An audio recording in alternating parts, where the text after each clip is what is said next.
ஈரோடு மஞ்சள் நகரத்தில் தாவேகா தலைவர் விஜய் அவர்களுடைய உரையை பார்த்தீங்களா? வரலாற்றிலேயே 2வது முறையாக 30 நிமிஷம் பேசியிருக்கார்.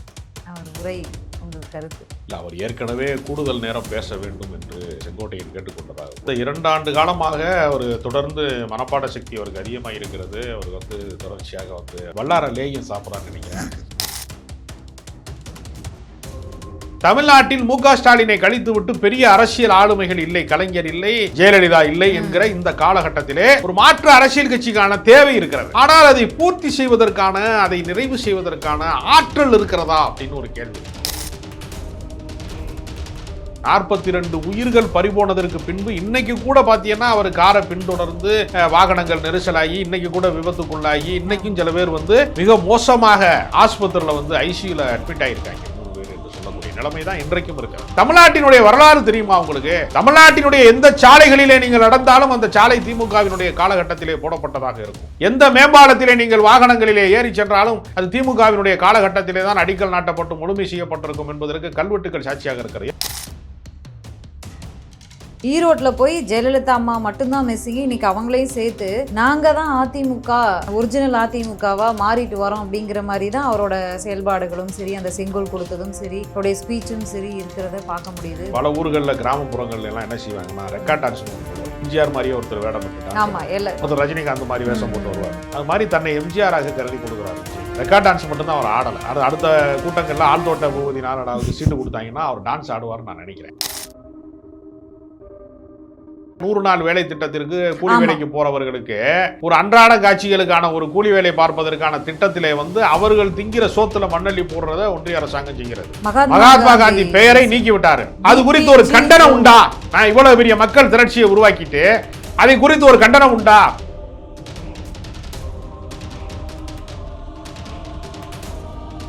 நேயர்களுக்கு வணக்கம். நிகழ்ச்சியில் சிறப்பு விருந்தினராக அரசு விமர்சகர் திரு ராஜகம்பீரன் இணைந்திருக்கிறார். பேசலாம். வணக்கம் சார், எப்படி இருக்கீங்க?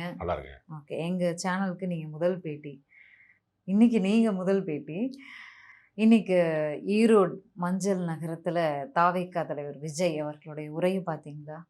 2வது வரலாற்றிலேயே 2வது முறையாக 30 நிமிஷம் பேசியிருக்கார். அவர் உரை உங்கள் கருத்து? இல்லை, அவர் ஏற்கனவே கூடுதல் நேரம் பேச வேண்டும் என்று கேட்டுக்கொண்டதாக செங்கோட்டையன் கேட்டுக்கொண்டதாக கூட ஒரு தகவல். நீங்க கூட பலமுறை சொல்லியிருக்கீங்களே பேட்டியில. ஆமாம்மா, அவர் கடந்த 2 ஆண்டு காலமாக அவர் தொடர்ந்து மனப்பாட சக்தி அவருக்கு அதிகமாக இருக்கிறது. அவர் தொடர்ச்சியாக வல்லார லேகியம் சாப்பிட்றான்னு நினைக்கிறேன்.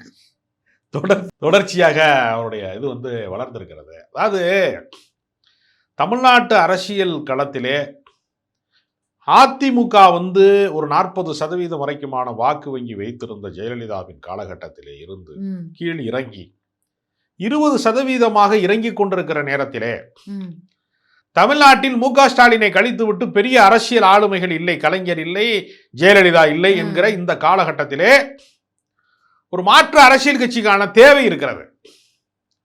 ஆனால் அதை பூர்த்தி செய்வதற்கான, அதை நிறைவு செய்வதற்கான ஆற்றல் இருக்கிறதா அப்படின்னு ஒரு கேள்வி இருக்கு. அந்த ஆற்றல் விஜய்க்கு விட்டதா என்று கேட்டா கூட்டம் கூடுவதால் மட்டுமே விட்டது என்று நம்ம கருத முடியாது.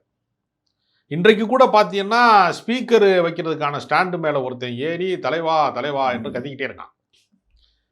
42 உயிர்கள் பறிபோனதற்கு பின்பு இன்னைக்கு கூட பார்த்தீங்கன்னா அவர் காரை பின்தொடர்ந்து வாகனங்கள் நெரிசலாகி இன்னைக்கு கூட விபத்துக்குள்ளாகி இன்னைக்கும் சில பேர் மிக மோசமாக ஆஸ்பத்திரியில ஐசியூல அட்மிட் ஆயிருக்காங்க 3 பேர் என்று சொல்லக்கூடிய நிலைமைதான் இன்றைக்கும் இருக்கிறது. இவர்கள் அரசியல் படுத்தப்படவில்லை என்பது அல்ல, ரசிக வெறியூட்டுவதிலே இருந்து இன்னும் வெளியேறவே இல்லை. ஒரு ரசிக வெறி மனப்பான்மை அவர்களுக்குள்ள இயங்கிக் கொண்டே இருக்கிறது. இது நேற்று கூட செங்கோட்டையன் ஒரு பிரஸ் மீட்ல பேசும்போது எல்லாரும் QR கோடு கிடையாது, பாஸ் கோடு கிடையாது, எல்லாரும் வாங்க எங்க தலைவரை பார்த்துட்டு மகிழ்ச்சியா போங்க அப்படின்னு தான் சொன்னார். அதங்க இப்ப என்ன செய்யறாருன்னா, ஜெயலலிதா தலைவா படத்தை ரிலீஸ் செய்ய விடாமல் அவருக்கு தடையாக இருந்தது. அவர் கைகட்டி மன்னிப்பு கேட்பது மாதிரியான தோரணையிலே ஒரு வீடியோ போட்டதெல்லாம் எல்லாருமே பார்த்தோம். இன்றைக்கு அவருடைய கொள்கை வழிகாட்டிகளிலே ஜெயலலிதாவையும் சேர்த்து கொண்டு விட்டார். ஆமா, மேடம் ஜெயலலிதான்னு சொல்றாரு. அப்ப திமுக இருந்து யாராவது ஒருத்தர் சேர்ந்தா எங்களுக்கு கலைஞரோட பகை கிடையாது, அது அடுத்த வாரிசோட தான் பகை, எங்களுக்கு அடுத்தடுத்து இருக்கிறவங்க மேலதான் எங்களுக்கு பகை அப்படின்னு கூட சொல்வாருன்னு நினைக்கிறேன். அவருக்கு அரசியல் நிலைப்பாடு என்பது ஒரு நிலையான நிலைப்பாடாக இருக்கிறதா, மாத்தி மாத்தி பேசுறாரான்னு கேட்டா மாத்தி மாத்தி தான் பேசுறாரு.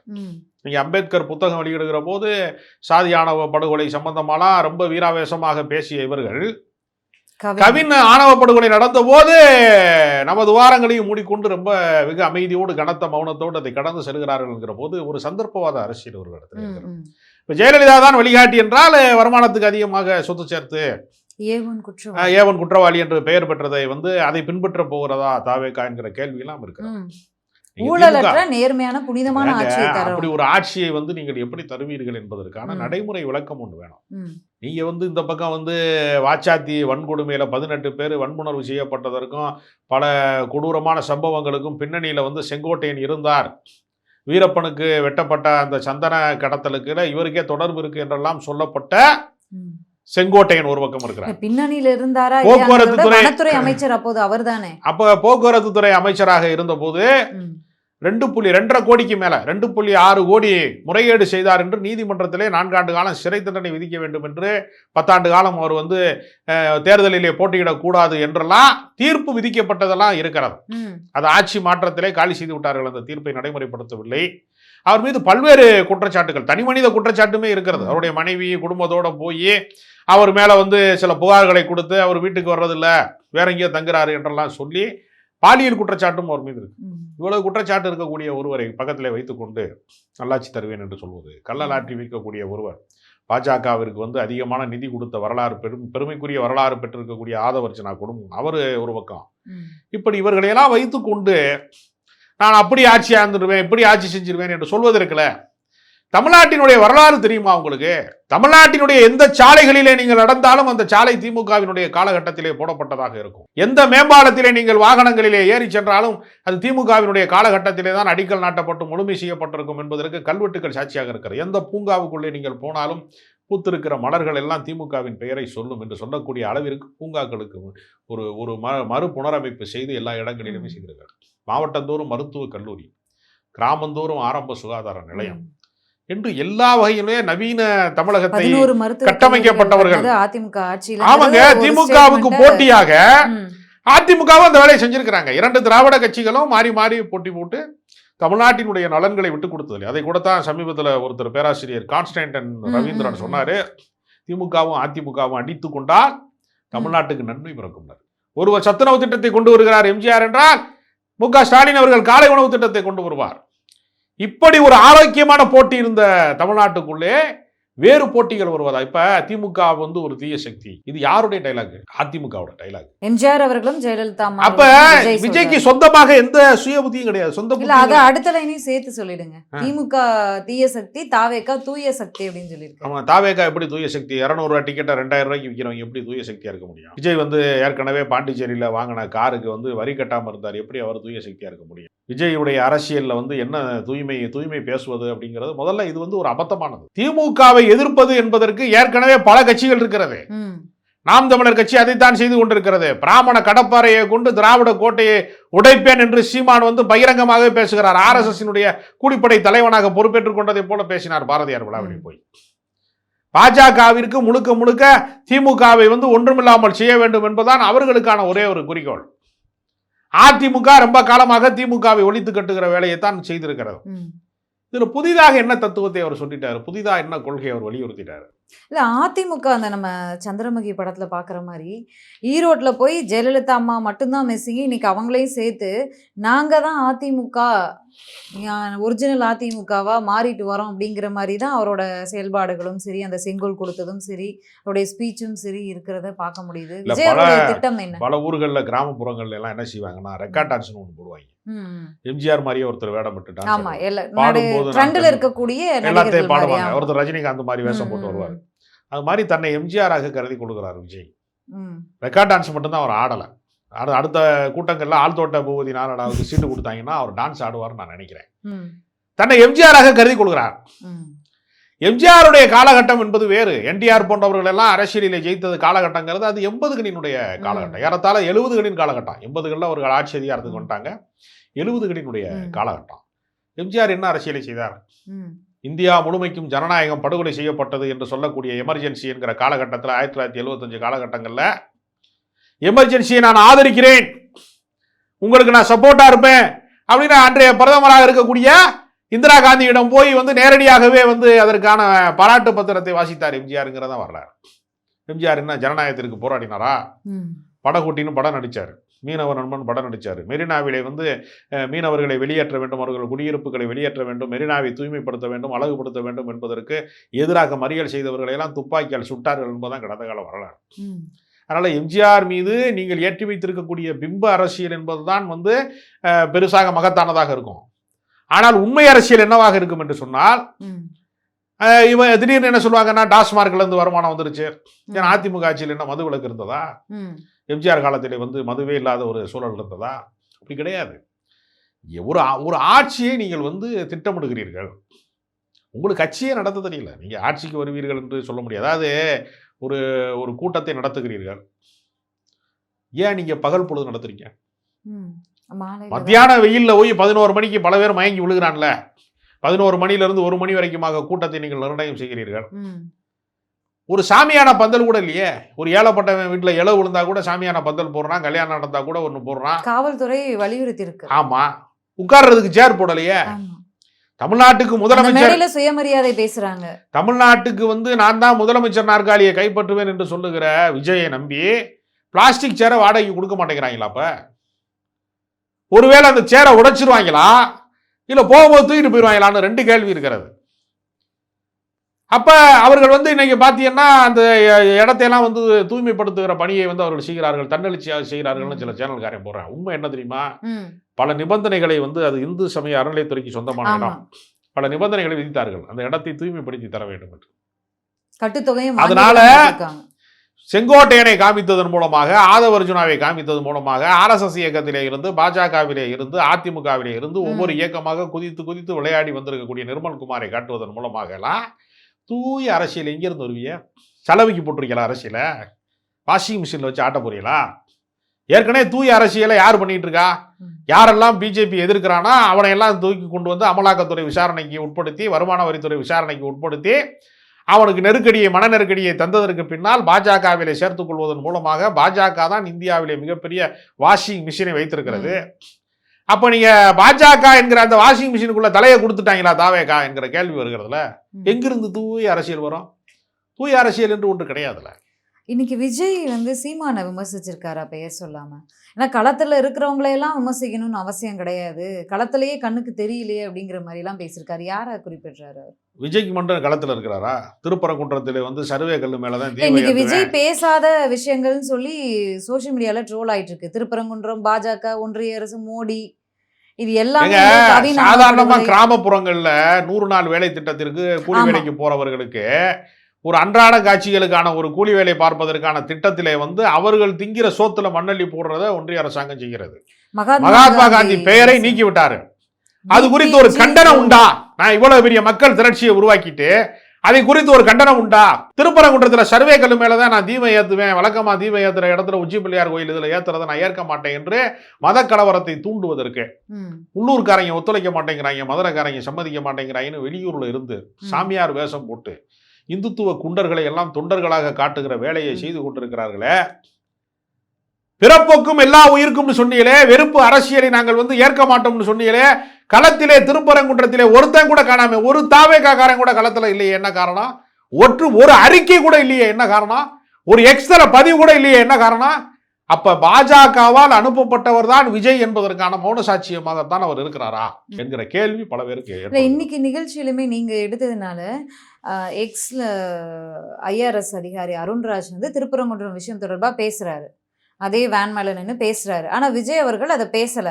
அப்ப விஜய் பேச வேணாம், நீங்க பேசிடுங்க அதை அப்படின்ற மாதிரி புரிஞ்சுக்க முடியுது நம்மளால. அப்ப தாவேகாவினுடைய தலைவராக அருண்ராஜ் நியமிக்கப்பட்டார், இனிமே வந்து கௌரவ தலைவராகத்தான் விஜய் நீடிப்பார்னு அறிக்கை விடுங்க. இல்ல அதை மென்ஷன் பண்ணி அப்ப இதுல இருந்து புரிஞ்சுக்க முடியுது இல்ல, விஜய் பேசக்கூடாதுன்ற முடிவுல இருக்காருன்ற புரிஞ்சுக்க முடியல. இல்ல, அருண்ராஜ் என்பவர் வந்து IRS ஆபீசரா இருக்கக்கூடிய அருண்ராஜ் வந்து ஏற்கனவே இலவசங்களுக்கு எதிராக மிக மோசமான வலைத்தள கட்டுரைகளை அவர் எழுதியிருக்கிறார். ஏற்கனவே பல குறிப்புகளை அவர் எழுதியிருக்கிறார். சர்க்கார் படத்திலே நடிக்கிற போது இலவசங்களை எல்லாம் தீயிட்டு கொளுத்துவது மாதிரியான காட்சிகள்ல விஜய் வந்து நடித்திருக்கிறார். அவங்க 2 பேரும் சேர்ந்துக்கிட்டு இன்னைக்கு என்ன பேசுறாங்க? இலவசங்கள் என்பது நலத்திட்டங்கள். தாவேகா மகளிர் அணி எனக்கு தெரிஞ்சு 1 மாசத்துக்கு முன்னாடி மகளிர் உரிமை தொகை வேணாம், எங்களை இலவசங்கள் கொடுத்து எங்களை வந்து நீங்க இது பண்ண வேணாம், ஒழுங்கான ஆட்சியை கொடுங்கன்னு போராடினாங்க. விஜய் வந்து வீடு கொடுப்பேன், கார் கொடுப்பேன், வேன் கொடுப்பேன்னு சொல்லி அதை விமர்சிச்ச உடனே இன்னைக்கு வந்து தவறா புரிஞ்சுக்கிறாங்கன்னு இன்னைக்கு ஒரு விளக்கத்தை கொடுக்குறாரு. விஜய் வந்து வீடு கொடுப்பேங்கிறது வந்து எல்லாருக்கும் வீடு கொடுப்பேன்னு டைலாக் பேசிட்டு இருக்காரு. ஆனால் தான் குடியிருந்த வீட்டை, கோபாலபுரத்தினுடைய வீட்டை வந்து கலைஞர் வந்து மருத்துவமனையாக மாற்றுவதற்கு தயாளு அம்மாள் காலத்திற்கு பின்னால் அந்த வீடு வந்து மருத்துவமனையாக மாற்றப்பட வேண்டும் என்பதற்காக எழுதி கொடுத்துட்டாரு. அதே மாதிரி அதை முன்னுதாரணமாக கொண்டு பனையூர் பங்களா வீட்டை வந்து ஒரு பிரமாண்டமான ஆஸ்பத்திரியாக ஈசிஆர் பகுதியில் இருக்கக்கூடிய ஏழை எளிய மக்கள் பயன்படுத்தி கொடுக்கிற விதமாக அந்த வீட்டை நான் மருத்துவமனைக்கு எழுதி கொடுக்குறேன்னு விஜய் சொல்லுங்க. திராவிட ஆட்சிக்கு மாற்றுன்னு பேசுறீங்களே, அவர்களை விட அதிகமான தியாகங்களை நீங்கள் செய்திருக்கிறீர்களா? அவர்களை விட அதிகமான அரசியலை செய்திருக்கிறீர்களா? அவர்களை விட தமிழ்நாட்டுக்கு அதிகமான நலத்திட்டங்களை செய்திருக்கிறீர்களா? இலவசங்கள் எல்லாமே நலத்திட்டங்கள் தான். மக்கள் பணத்தை மக்களுக்கு கொடுக்கறதுல என்ன தப்புங்கிறதா சர்க்கார் படம் நடிக்கும்போது உங்களுக்கு தெரியாதா? ஜெயலலிதாட்ட போய் கை கட்டிக்கிட்டு நின்றீங்களே, அன்னைக்கு தெரியாதா ஜெயலலிதா யார் என்று சொல்வதற்கு? அன்னைக்கு துணிச்சல் இருந்ததா? நான் வீட்டில் இருப்பேன், இல்லாட்டினா என் வீட்டு மாடியில் இருப்பேன், ஆஃபீஸில் இருப்பேன், வந்து பாருங்கன்னு பேச தெரியுதுல உங்களுக்கு? ஜெயலலிதாவை பார்த்து உங்களுக்கு ஏன் அப்படி ஒரு பேசுவதற்கான வீரம், உங்களுக்கு தைரியம் ஏன் வரல? வீரமே வாகை சூடுங்கிறாங்களே, வாகை மலரை வந்து நீங்கள் வந்து உங்களுடைய இதற்கு வந்து கட்சிக்கு வந்து நீங்கள் சின்னமாக வைத்திருக்கிறீர்களே, ஏன் உங்களுக்கு அந்த வீரமே வரலையே? நீங்கள் வாகையா சோகையா அப்படின்னு நாங்கள் கேட்போம்ல. அப்ப தமிழ்நாட்டு அரசியலினுடைய திசை வழியை தீர்மானிக்கிறதுல, அதன் போக்குகளை தீர்மானிப்பதற்கான ஆற்றல் வந்து விஜய்க்கு வந்து விட்டதான்னு கேட்டா, விஜய் இன்னும் ரசிகர் மன்ற கூட்டங்களை தான் நடத்தி கொண்டே இருக்கிறார். அரசியல் படுத்தாத கூட்டங்களை தான் நடத்தி கொண்டிருக்கிறார். இன்றைக்கு நீங்க பார்த்தீங்கன்னா கள அரசியலுக்கு அவர் வரவே இல்லை. தொலைதூரத்தில் நின்று கொண்டு அவர் வந்து இன்னும் விசிலடிச்சாங்குஞ்சுகளுக்கான அணில்களுக்கான கூட்டத்தை தான் நடத்திட்டு இருக்காரே தவிர, அவரால் தமிழ்நாட்டிலே எந்த தாக்கத்தை, நான் என்ன சொல்றேன், எஸ்ஐஆர்ல நடக்கிற முறைகேடுகள் சம்பந்தமாக எத்தனை பேர் களப்பணியிலே போய் நின்றார்கள்? ஒரு வீடியோ போட்டா போதுமா? அப்ப சோசியல் மீடியா கட்சி, ஆடியோ வீடியோ கட்சின்னு பாஜகவிற்கு ஒரு பெயர் சூட்டினார் அண்ணாமலை. அது மாதிரி தாவேகா தான் இனிமே ஆடியோ வீடியோ கட்சின்னு வேணா சொல்லுங்க. அவர் சோசியல் மீடியாவில் மட்டும்தாங்க, இன்ஸ்டாகிராமில் மட்டும் எங்களுக்கு எலெக்ஷன் நடத்துங்க, அப்படி நடத்துனீங்கன்னா விஜயை வந்து நாங்கள் வந்து முதலமைச்சர் ஆக்கிடலாம், எலெக்ஷன் கமிஷனுக்கு கோரிக்கை கொடுங்க, இன்ஸ்டாகிராமில் மட்டும் எலெக்ஷன் வைங்க, மற்ற யூடியூப்ல இருக்கிறவன் ஃபேஸ்புக்கில் இருக்கிறவன் என்ன சேர்க்காதிய அப்படின்னு நீங்கள் ஒரு அறிக்கையை வெளியிட்டீங்கன்னு வச்சுங்க. அதற்காக நீங்கள் போராடுனீங்கன்னா விஜய் முதலமைச்சர் ஆகிடுவார். களத்திற்கு வராமல் எப்படி நீங்கள் 100 நாள் வேலை திட்டத்திலே வந்து 100 நாள் வேலை திட்டத்திலே வந்து சாமானிய வீட்டு பெண்கள் வேலைக்கு போகிறார்கள், கூலி வேலைக்கு போறவர் இருக்கிறாங்க, அவர்கள் வாழ்வாதாரத்தை காப்பாற்றுவதற்கு நீங்கள் களத்துக்கு வரல. கேட்டா விஜய் எல்லாருடைய இல்லத்திலும் வந்து விட்டார், உள்ளத்திலும் வந்து விட்டார். இந்த டைலாக்லாம் நல்லா பேசுறீங்க. உங்களை பார்க்க வர்றவன் நெரிசல் மரணத்தில் செத்தா கூட நீங்க நேரடியாக மாமல்லபுரத்துக்கு வாங்க, நட்சத்திர விடுதிக்கு வாங்க, நான் உங்களுக்கு ஆறுதல் சொல்றேன்னு சொல்லக்கூடிய இடத்துல தான் நீங்க இருக்கிறீர்கள் தவிர நீங்கள் எந்த பிரச்சனையும் தீர்ப்பதற்கு தயாராகவில்லை. இல்லை, இன்னைக்கு செங்கோட்டையன் அவர்கள் பேசும்போது விஜய் வந்து உங்களுக்காகவே வாழ்றாரு, 500 கோடியை விட்டுட்டு வந்திருக்காரு, அவர் உத்தமர் வல்லவர் அப்படின்லாம் பேசியிருக்காரு. விஜய் தமிழக மக்களுக்காகவே தான் வாழ்றாரா? அதை விட அதிகமாக பாஜக அவருக்கு 3000 கோடி தந்திருக்கிறது திமுகவை வீழ்த்துவதற்கு. அதற்காக தான் சினிமாவில் சம்பாதிக்கிறத விட பல மடங்கு செட்டில்மெண்ட்டை பண்ணிட்டாங்க. அதுக்காக தான் வந்து விஜய் வந்து அரசியலுக்கு வர்றாருன்னு கோடம்பாக்கத்தில் இருக்கக்கூடிய சினிமா பிரமுகர்கள் பேசிக் கொடுக்கிறார்கள். இப்போ அதை விட அதிகமான 500 கோடி பெருசா 3000 கோடி பெருசா என்று கேள்வி இருக்கு. அதனால அவருக்கு 52 வயசாயிருச்சு. இனிமேல் ஆக்ஷன் காட்சிகளில் நடிக்க முடியாது, சண்டை காட்சிகளில் உயரத்தில் இருந்து குதிக்க முடியாது. அது வந்து ஏதாவது ஒன்று தவறான இடத்துல பட்டு ஏதாவது மண்டை கண்டு அடிபட்டுச்சுன்னா என்ன செய்யறது? ஏஜ் ஆயிருச்சு, இனிமேல் பழைய மாதிரி நடனமாட முடியாது என்று ரிட்டையர்ட் ஆகிற ஸ்டேஜ் தானே. 52 வயசுல வந்து விஆர்எஸ் கொடுக்க மாட்டாங்களா ஒரு பேங்க் ஆஃபீஸரு? ஒரு ஆசிரியர் விஆர்எஸ் கொடுக்க மாட்டாரா? அது மாதிரி தானே 52 வயசுல வந்திருக்காரு. அவர் என்ன 32 வயசுலேயே வந்திருக்கிறாரு? அவர் இளைஞரே கிடையாது. முதல்ல அவர் விக்கு வச்சிருக்கிறாரு, அவர் வந்து டை அடிச்சுட்டு வர்றாரு, அதனால அவர் இளைஞர் ஆயிடுவாரா? 52 வயசுல இருக்கிறதுனால அவர் இளைஞர் ஆயிடுவாரா? எனவே இதெல்லாம் ஒரு ஷோ காட்டுறாங்க. அப்படி இதை பத்தி பேசும்போது ஆதவர்ஜுனா அன்னைக்கு பேசும்போது இளம் பெரியார் அப்படின்னு திமுக இளைஞரணி அந்த மாநாட்டில் வந்து ஸ்டாலின் வந்து உதயநிதி ஸ்டாலினை பார்த்து சொல்லியிருந்தாரு. ஆதவர்ஜுனாக்கு இருக்க பெரியாருக்கு ஸ்பெல்லிங் தெரியுமா உங்களுக்கு அப்படின்னு சொல்லி கேட்டிருக்காரு. சரி, சனாதனம் என்கிற ஒரு மிகப்பெரிய ஒரு கொடிய விஷத்தை, டெங்கு கொசுவை நான் அடித்து கொள்ளுவேன், நான் அடித்து வீழ்த்துவேன். சனாதனம் என்பது டெங்கு கொசு மாதிரி, அதை அடித்து வீழ்த்துவேன்னு உதயநிதி வந்து தமிழ்நாடு முற்போக்கு எழுத்தாளர்கள் கலைஞர்கள் சங்க மாநாட்டில் பேசினார்ல. சனாதனத்துக்கு எதிராக ஒரு எக்ஸலத்துல ஒரு பதிவை போடுறதுக்கு தைரியம் இருக்கிறா? ஒரு மாநாடு நடத்திருக்கீங்களா நீங்க? சனாதனத்தை ஒழிப்போம், சமத்துவத்தை காப்பாற்றுவதற்காக சனாதனத்தை ஒழிப்போம்னு திருமாவளவன் மேடைதோறும் முழங்குறாருல. விஜய்னால் அதை பேச முடியுமா? பேச முடிஞ்சிச்சுன்னா நீங்க சொல்லுங்க, விஜயை நாங்கள் இளம் பெரியார் என்கிற பட்டத்தை திராவிடர் கழகத்தினுடைய ஆசிரியர் வீரமணி தலைமையில, அவருடைய தலைவருடைய தலைமையில நாங்க பட்டம் கொடுக்குறோம். நீங்கள் அந்த கோட்பாட்டை எதிர்ப்பதற்கான யோக்கியதோட இருக்கிறீர்களா? இந்தியா முழுக்க அதிர்ந்ததா இல்லையா? சனாதனத்துக்கு எதிராக உதயநிதி பேசிய போது எத்தனையோ மாநிலங்களிலே வழக்கு பதிவு செய்யப்பட்டதா இல்லையா? அந்த கொள்கைகளை கோட்பாடுகளை அவர் பேசுறாரு. அதனால பெரியாரினுடைய வழி தோன்றர்களாகத்தான் திராவிட இயக்கத்துக்காரர்கள் இருக்க வேண்டும் என்று எல்லாரும் விரும்புகிறோம். அதனால இளம் பெரியார்கள் வர வேண்டும். ஒரு பெரியார் இந்த தமிழ்நாட்டுக்கு போதாது, ஒவ்வொரு மனிதனுமே பெரியாராக மாற வேண்டும். அதுல இளம் பெரியாராக ஏன் அவர் உதயநிதி இருக்கக்கூடாது? விஜய் கூட இளம் பெரியார மாறட்டும், அந்த கொள்கைகளை பேசட்டும், பகுத்தறிவு கருத்துக்களை பேசட்டும். பேசுனா நீங்க இதுல என்ன இருக்கு? பெரியார் நீங்க மட்டும் சொல்றிய, இன்னொரு கட்சியை உருவாக்கிய எம்ஜிஆர் எங்க தலைவருங்கிறிய, திமுகவை உருவாக்கிய அண்ணாதுரைய எங்க தலைவருங்கிறிய, ஜெயலலிதாவும் உங்க தலைவருங்கிறிய, எல்லாருமே உங்க தலைவருங்கிறிய. அஞ்சலை அம்மால சொன்னாங்களா இந்த மாதிரி பின்னாடி அவங்கள சும்மா போட்டோக்கு தான் வச்சிருக்காரோ? அதாவதுங்க, தாவேகா என்பது அடிப்படையில் ஒரு போட்டோ கடை. எல்லா தலைவர்களுடைய போட்டோவையும் இங்கே வச்சிருப்பாங்க. அதனுடைய கொள்கை கோட்பாடுகள் எதுவுமே தெரியாது. அவங்களுக்கு எதுவுமே பாடம் கிடையாது, படம் தான். இப்போ நீங்கள் கக்கூஸில் என்ன பண்ணுவேன், ஆண்கள் பெண்கள் என்பதை வாசிக்க தெரியாதவனும் வருவாங்க கக்கூஸுக்கு. அப்படிங்கிறதுக்காக பொது கழிப்பறையில் என்ன செய்கிறேன், ரெஸ்ட் ரூம்னு போட்டால் கூட சில பேருக்கு இன்னும் தூங்குற ரூமானு கேட்குறவங்களாம் இருக்கான். அதனால என்ன பண்ணுறான், ஆம்பளை படத்தை ஒன்று வரைஞ்சி வச்சிருக்கான், மும்பளை படத்தை ஒன்று வரைஞ்சி வச்சிருக்கான்ல. அந்த லெவலில் இருக்கிறவங்க தான் தாவேக்காரங்க. படம் தான் அவங்களுக்கு, பாடம் கிடையாது. அவர்களுக்கு எந்த தத்துவமும் கிடையாது. சித்தாந்தம், கொள்கை, கோட்பாடு, விதிமுறைகள், நெறிமுறைகள் எதுவுமே கிடையாது. தலைவர் படத்தில் நடிச்சாரியா, இந்த படத்தில் நடிச்சாரியா, கில்லியா நடிச்சாரியா, அதனால அவருக்கு நம்ம ஓட்டு போடணும், அப்படித்தானே பேசுகிறான். ஜனநாயகன் படத்துக்கே பிஸ்னஸ் ஆகலை இன்னும். இவ்வளோ பேசுகிறாங்க. ரோடாக விஜய் வந்துக்கிட்டு இருக்கிறாரு. இனிமேல் அவருக்கு சினிமா எதிர்காலமும் இல்லாமல் போய், அரசியல் எதிர்காலமும் இல்லாமல் போய், நடுத்தரு நாராயணா நின்று புலம்பு விட்டுருவாங்களோங்கிற அளவுக்கு ஒரு மோசமான நிலைமை தான் விஜய்க்கு வந்திருக்கிறது. இல்லை, இப்போ அரசியல் விமர்சிக்கிறோம், பேசுகிறோம், தொடர்ந்து எல்லாமே இருந்தாலும் கரூர் சம்பவத்திற்கு பிறகான கொங்கு மண்டலத்திலேயே தமிழ்நாட்டில் அடுத்த பேச்சுரிமையை பரப்புரையை ஆரம்பிக்கிறாரு. கரூர் சம்பவத்தை நடந்த பிறகு காஞ்சிபுரம் போனார், புதுச்சேரி போனார். காஞ்சிபுரத்துலேயே சொல்லிட்டாரு, கரூரை இப்போ புதுச்சேரியிலையும் சொல்லிட்டாரு, கரூரை பற்றி பிறகு பேசுவோம் அப்படின்னு சொன்னார். கரூர் ஒட்டிய ஈரோடுக்கு தான் போகிறாரு, அதுவும் கொங்கு மண்டலம். தமிழ்நாட்டில் அடுத்த பிரச்சாரம் இது. இங்கே போயும் கரூரை பற்றி பேசலையே, எங்கே போய் தான் பேசுவார்? அது சிபிஐக்கு விசாரணையில் தான் பேசுவார். இந்த குற்றத்திற்கு காரணமாக இருக்கக்கூடிய அவர் தான் குற்றவாளின்னு சிபிஐ அறிவிக்கக்கூடிய ஒரு சூழல் வரத்தான் போகுது. அதை காட்டி மிரட்டி பாஜக அவரை பணிய வைக்கத்தான் போகிறது. பாஜகவின் கோட்பாடுகளை தமிழ்நாட்டிலே பரப்புவதற்கான காம்ப்ரமைஸுக்குள்ள தாவேகா வரத்தான் போகிறது. அதற்கான ஒரு முன்னுதாரணம் தான் நான் குறிப்பிட்ட திருப்பரங்குன்றம் பிரச்சனையிலே அவர்கள் மௌனமாக இருந்தது.